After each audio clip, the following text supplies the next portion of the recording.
Maya looked tiny carrying the heavy rifle bag, but the men at the shooting range didn't know her secret. When armed gunmen stormed in, everyone expected the big tough guys to save them. Instead, the quiet girl they'd mocked became their only hope for survival. Before watching full story, comment below from were you watching, also like and subscribe for more stories. Maya walked into the gun range carrying her small black bag. She was tiny, barely 5 feet tall and thin as a stick. Her voice was soft, and she always looked down when people talked to her. The bag was heavy for someone her size, but she carried it like it weighed nothing. The shooting range smelled like gunpowder and oil. The walls were covered with pictures of famous shooters and military heroes. Maya had seen places like this before, but this one felt different. Colder. "Look what we got here," said Jake, a big man with muscles and tattoos covering his arms. He was 6 feet tall and built like a truck. "Did someone bring their little sister to play with guns?" The other shooters laughed. There were 6 of them, all men who came to the range every weekend. They thought they were the best shots in town. Jake was their leader, the loudest and most confident. "I'm here for sniper qualification," Maya said quietly. Her hands didn't shake as she spoke, even though her heart was beating fast. "Sniper?" Mike burst out laughing. He was almost as big as Jake, with a beard that made him look older than his 30 years. "You can't even see over the counter, kid. How you gonna see a target? You need a telescope just to see the firing line." "Maybe we should get her a phone book to stand on," said Carlos, wiping tears from his eyes. "Or maybe 2 phone books. Hell, maybe a whole ladder." The other men joined in.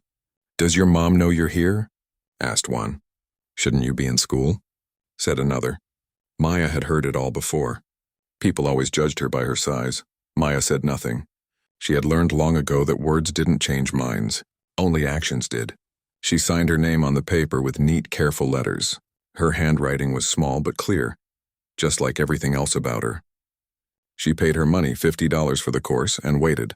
The range master, an old military man named Sergeant Torres, looked at her with kind eyes.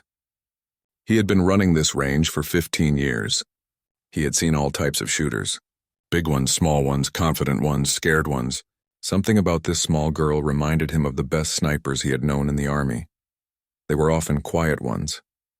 The ones others underestimated. "You sure about this, miss? This is a tough course. Most people fail. Even experienced shooters have trouble with the wind conditions today." "I'm sure," Maya whispered. Jake slapped his knee and looked around at his friends. "This is gonna be good. We got front row seats to watch little girl cry. I give her 5 minutes before she runs home to mommy." "Bet she can't even lift the rifle," said Mike. "Those things weigh 15 pounds. She probably weighs 90 pounds soaking wet." "Nah," said Carlos. "She'll try one shot, miss by 10 feet, and claim the sights are off. That's what they all do when they can't shoot." Maya heard every word. She had been hearing words like this her whole life. At school, kids called her Tiny Maya or Mouse Girl. Teachers talked to her like she was fragile. Even adults in stores would pat her head like she was still 10 years old, even though she was 23. The sniper course was hard. Much harder than regular shooting. Shooters had to hit targets at 100, 300, and 500 yards. The targets got smaller with each distance. The wind was strong that day, gusting up to 20 miles per hour. The sun was bright, creating heat waves that could trick your eyes. Even good shooters missed on days like this. Maya went first. This was always the hardest part, being the center of attention. She preferred to blend into the background, to watch and learn before acting. But Torres had called her name. She walked to the 100-yard line and lay down on the mat. The concrete was rough against her elbows. She opened her rifle bag and pulled out a custom-built precision rifle. It was black and sleek, with a scope that cost more than most people's cars. The rifle looked too big for her small hands, but she handled it like it was part of her body. $20 says she doesn't hit the first target, Jake whispered to Mike. Loud enough for Maya to hear. "You're on," Mike whispered back. "I bet she doesn't even come close. Probably hits the dirt in front of it." "Quiet down, boys," said Torres, but he was smiling. He had seen this before, experienced shooters getting cocky, underestimating someone new. Maya adjusted her position. She had learned this stance when she was 12 years old, practicing with her father in the mountains behind their house. Every muscle knew exactly where to go. Her left elbow supported the rifle. Her right hand gripped it firmly but not too tight. Her cheek pressed against the stock in the same spot every time. She looked through her scope. The target was clear, but she could see the wind moving the grass between her and the target. Left to right, then right to left. She would have to time this perfectly. Maya took a deep breath. Held it, let half of it out. Her finger found the trigger. Steady pressure, straight back, no jerking, bang! Perfect center, called out Sergeant Torres. Jake's mouth dropped open. Lucky shot. Maya moved to the 300-yard line. The target was much smaller now. The wind pushed harder. She lay down again. Same position. Same calm breathing. Bang! Dead center again! Torres shouted. The men stopped talking. They watched closer now. At 500 yards, the target looked like a dot. Most people couldn't even see it clearly. Maya took her time. She felt the wind on her face. She waited. Bang! Perfect score! Torres called out. Haven't seen shooting like that in 10 years. Jake shook his head. She got lucky 3 times. That's all. Your turn, big guy, said Torres. Jake missed his first shot, then his second. He hit the third, but barely. Mike did worse. Carlos missed all 3. Maya packed her rifle quietly. She didn't say anything to the men who had laughed at her. Wait, said Torres. Where did you learn to shoot like that? My dad taught me, Maya said softly. What's your dad do? He was a Marine sniper. 2 tours in Afghanistan. The men heard this, but Jake just shook his head. Anyone can say their dad was military. 3 weeks later, Maya came back to the range for more practice. She came here twice a week now, always during the quiet hours when fewer people were around. But the same group was there today. They still made jokes, but quieter ones now. Word had spread about the small girl who could outshoot anyone. Little Annie Oakley is back, Jake muttered to his friends. He had lost $40 betting against her that first day, and it still bothered him. At least she's consistent, said Mike. Consistently embarrassing us. Maya was setting up her rifle at the 300-yard line when they heard it. Pop, pop, pop, pop. The sound was sharp and fast, but it wasn't coming from the range. It was coming from outside. What the hell? Said Mike, looking up from his own rifle. Torres dropped his clipboard and ran to the window. His face went white when he saw what was in the parking lot. His military training kicked in immediately. Everyone get down. There are armed men in the parking lot. This is not a drill. Through the glass, they could see 3 men with military-style rifles. They were dressed in black tactical gear and moved like they knew what they were doing. These weren't random criminals. They had planned this. They're coming this way, Torres shouted, his voice cutting through the sudden panic in the room. Jake grabbed his pistol. I got this. Put that away, Torres snapped. Those are assault rifles. Your little pistol won't stop them. Pop, pop, pop. Bullets hit the building. Call the cops, Mike yelled. Already did, said Torres. They're 20 minutes out. 20 minutes? Carlos was shaking. We'll be dead in 5. The front door exploded open with a crash that shook the entire building. 2 of the armed men stepped in, their boots heavy on the floor. Their faces were covered with black masks, but their eyes were visible, cold and dangerous. These were men who had done this before. Everyone on the ground, one of them yelled, his voice echoing in the concrete building. Now, hands where we can see them. Jake, despite all his tough talk, raised his pistol with shaking hands. The gunman's rifle swung toward him faster than Jake could react. Maya moved faster than anyone thought possible.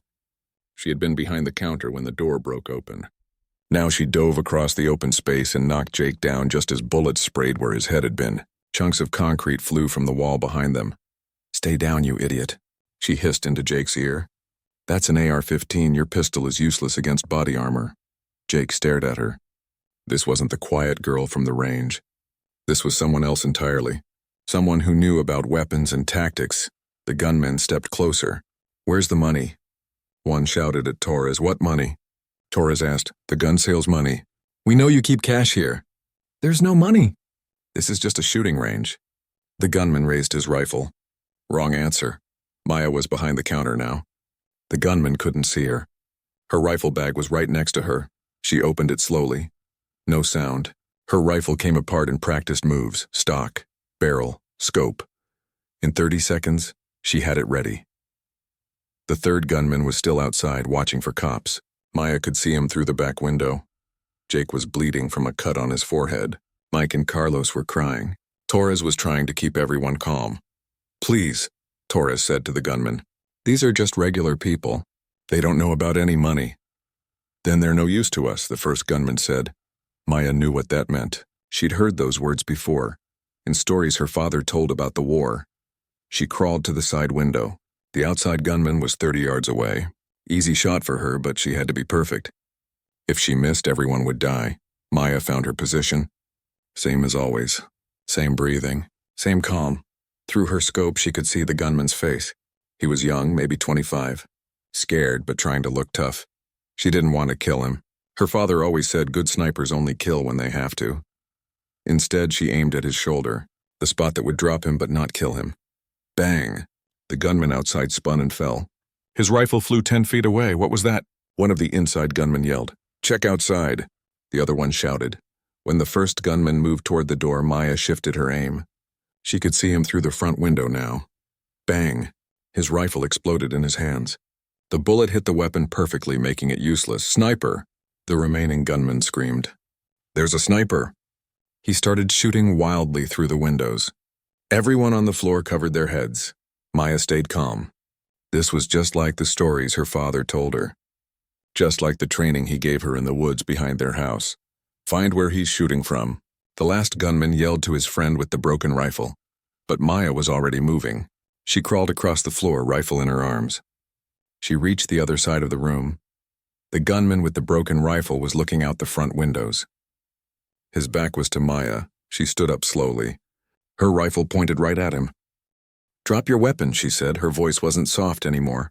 It was hard, cold, like her father's voice when he talked about war. The man spun around. He saw Maya, tiny Maya with the huge rifle, and his eyes went wide.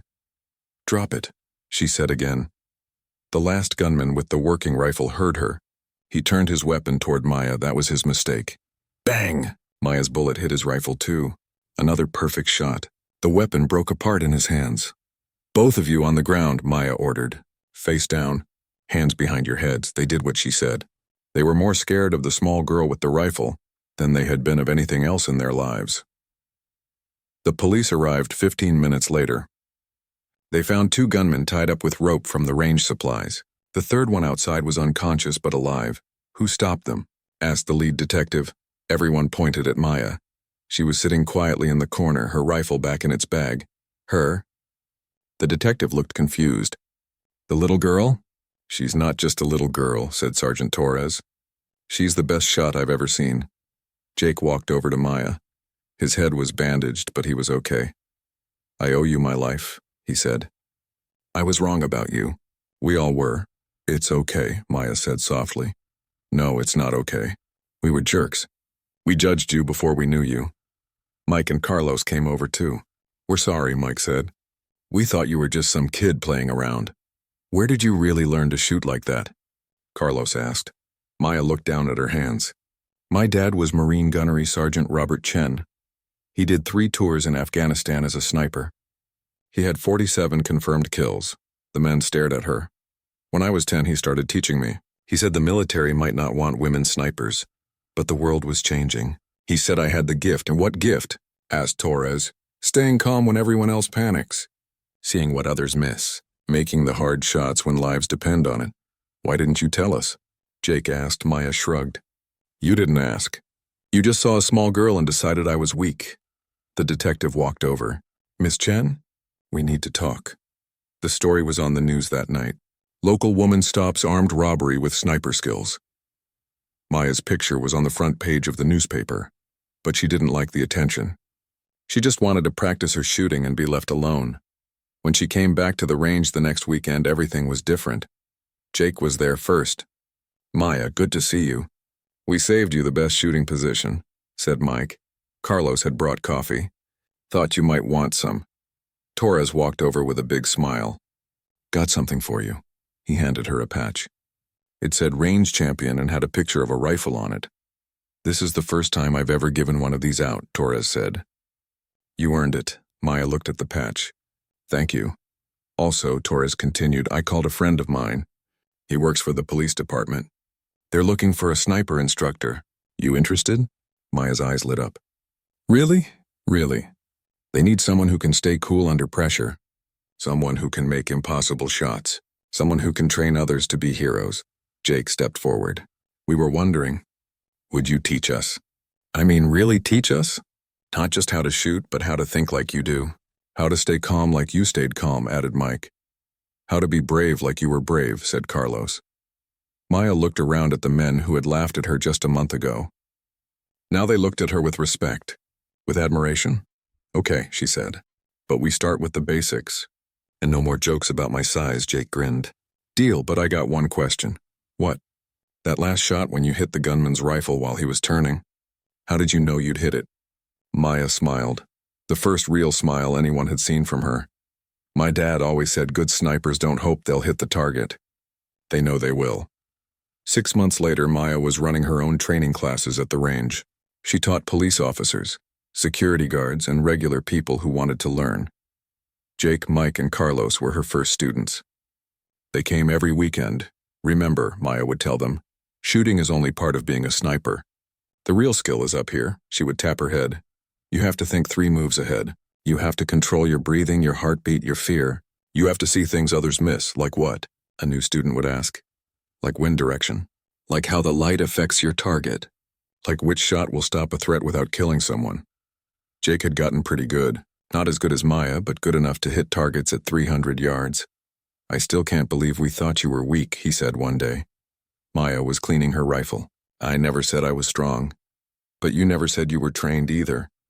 Would you have believed me? Jake thought about it. Probably not.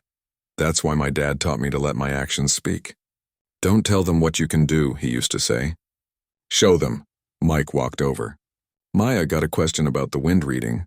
She spent the next hour teaching him how to feel the air, how to watch the grass move, how to see the heat waves that could throw off a shot. At the end of the day, Sergeant Torres came over. You know what I like most about your teaching? He said. What? You don't just teach shooting. You teach people to be better than they thought they could be. Maya nodded. That's what my dad did for me. 2 years after the shooting, Maya got a call from the police department. It was 3 a.m. and she was asleep in her small apartment above the gun store she now owned. The phone rang with the special tone she had given the police, urgent calls only. We've got a situation, said Detective Morrison, the same cop who had responded that day at the range. His voice was tight with stress. Armed suspect on a rooftop downtown. He's got hostages. We need a sniper and we need the best. Maya was already getting dressed. I'll be right there. Maya, this one's different. The guy's ex-military, special forces. He knows what he's doing. So do I. Maya grabbed her rifle and drove through the empty city streets to downtown. Police cars were everywhere, their red and blue lights painting the buildings in flashing colors. News trucks lined the street, reporters setting up cameras. A crowd of people watched from behind police tape. The suspect was on top of a 6-story building that housed offices and shops. He had taken 2 people with him, a man and a woman who had been working late. Through the police binoculars, Maya could see them on the roof. They looked terrified. He wants $1 million and a helicopter, Morrison told Maya as they walked toward the command post. Says he'll start shooting hostages in 1 hour. We've got 43 minutes left. Maya studied the building through her own binoculars. The target building was across a busy street. There were cars parked below, people in nearby buildings, too many innocent lives at risk. How far is the shot? She asked, already calculating wind speed and direction. 420 yards. But there's wind and he keeps moving. Plus he's using the hostages as human shields most of the time. Maya nodded. She had made harder shots, but not with this much pressure. Not with lives hanging in the balance and news cameras recording everything. Maya nodded. She'd made harder shots. They set her up on the roof of another building. Her rifle was ready. The scope was perfect. Through the crosshairs, she could see the suspect. He was young, maybe 19, scared, desperate. You got a shot? Morrison's voice came through her radio. Negative. He's using the hostages as shields. We're running out of time. Maya watched and waited. This was what her father had trained her for. Not just the shooting, but the patience. The ability to wait for the right moment. 20 minutes passed, 30, 45. Then the suspect made a mistake. He stepped away from the hostages to look at the street below. I have a clear shot, Maya radioed. Take it. Maya breathed in, breathed out. Her finger found the trigger. The wind was tricky. It was gusting from the left, then switching to the right. She waited for the pattern: left gust, right gust, calm, now, bang. The bullet flew true, 420 yards in tricky wind. It hit the suspect in the shoulder, spinning him away from the hostages and dropping him to the roof. Target down, Maya radioed. Hostages are safe. The next day, Maya's picture was on the front page again. Local hero saves hostages with perfect shot. But the story that made her happiest was smaller. In the back of the paper, Range Instructors Students Graduate Police Academy. Jake, Mike, and Carlos had all become cops. They credited Maya with teaching them not just how to shoot, but how to think under pressure.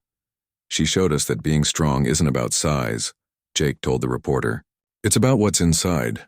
Maya kept the newspaper clipping on her desk at the range, right next to a picture of her father in his Marine uniform. Students came from all over the state now to learn from her. Some were big, tough guys who thought they knew everything. Some were small and quiet like she had been. She treated them all the same. She taught them to shoot, to think, to be calm when others panicked. And she never forgot the lesson she learned that first day at the range. Don't judge people by how they look. Judge them by what they do when it matters. 5 years later, Maya's shooting school was famous across the country. Students came from as far away as California and New York to train with her. She had trained hundreds of students, police officers, federal agents, soldiers preparing for deployment, and regular citizens who wanted to protect their families. The school occupied a large building on the edge of town, with indoor and outdoor ranges. Maya had expanded it twice, adding classrooms and advanced training facilities. Her reputation had grown beyond just shooting. She taught tactical thinking, crisis management, and mental preparation. Her best students became instructors themselves, spreading her father's lessons about patience, accuracy, and staying calm under pressure. They opened schools in other states, all following Maya's methods. But Maya still remembered where it all started. She kept her original rifle, the one she had used that day at Torres's range. It sat in a place of honor in her office, next to certificates and awards she never displayed at home. Jake visited her one day in late spring. He was a detective now, married with 2 kids, a boy and a girl. His daughter had just started shooting lessons with one of Maya's junior instructors. Remember that first day? He asked as they sat in Maya's office, drinking coffee and watching students practice on the outdoor range. When you made fun of me? Maya smiled. She wasn't bitter about it anymore. That day had taught her as much about people as it had taught the others about her. Yeah, I was such an idiot. The things we said. I'm embarrassed thinking about it now, Maya smiled. You weren't an idiot. You just didn't know. Most people don't look past what they see on the surface. But you never got mad. Even when we were jerks. Even when we bet money against you hitting targets. My dad taught me something important, Maya said, standing up to adjust a picture on the wall, a photo of her father in his Marine dress uniform. He said anger makes you miss. Not just targets, but opportunities. If I had gotten angry at you guys, I might not have stayed focused. I might not have been ready when those gunmen came. Jake nodded slowly. Your dad sounds like he was a smart man. I wish I could have met him. He was. And he taught me the most important lesson of all. Maya looked out the window at the range where her newest students were practicing. Some were big, some were small. Some were confident, some were scared. All of them were learning that success came from the inside, not from size or appearance. What's that? Jake asked. He taught me that heroes don't come in one size, she said. They come in all sizes. The only thing that matters is what's in their heart when the moment comes to act. Jake watched through the window as a young girl, maybe 18 years old, hit a perfect bullseye at 200 yards. She was small like Maya had been, quiet like Maya had been. She reminded him of someone. Think she's got what it takes? Jake asked. Maya smiled. We'll find out when it matters. That's when heroes are really born, not in the quiet moments, but when everything is chaos and people need someone to stay calm. Outside, the afternoon sun was setting behind the mountains. The shooting range was getting quieter as students finished their lessons and headed home. But the lessons they had learned would stay with them forever. And on the range, the training continued. Small heroes and big heroes, all learning the same lesson Maya's father had taught her years ago in the woods behind their house. Size doesn't make you strong. Courage does. And sometimes, the smallest person in the room is the one who will save everyone when it matters most.